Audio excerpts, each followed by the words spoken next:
ఉన్న వాటినే కానీ భూ సంబంధమైన వాటి మీద మనసు పెట్టకండి. ఎలయనగా మీరు మృతి నొందితిరి, మీ జీవము క్రీస్తుతో కూడా దేవుని యందు. అబ్బాబ్బాబ్బా, దేవుని చప్పలు కొట్టి మహిమ పొందుదాం దేవుని కొంచెం గట్టిగా. మనం ఎంత భాగ్యవంతులమండి, మన భాగ్యం ఎంత గొప్పదండి.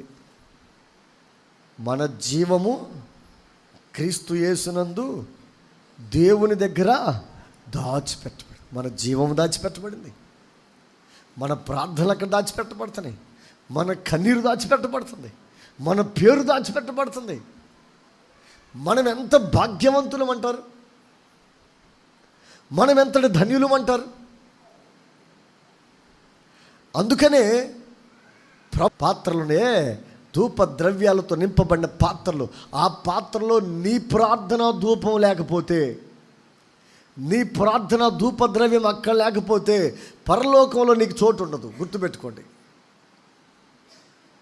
అవి పరిశుద్ధుల ప్రార్థనలు. అంటే నీతిమంతుల పేరున్న 24 పెద్దల చేతిలో ఉన్న ఆ బంగారు పాత్రలో ధూప ద్రవ్యములుగా చేర్చబడి ఆ ధూపం అలా అలా అలా అలా పైకి ఎగసి దేవుని నాసికా రంధ్రాల్లోకి వెళ్తుంటే ఆ చక్కని పరిమళ వాసన ఆయన ఆగ్రాణిస్తూ ఉంటే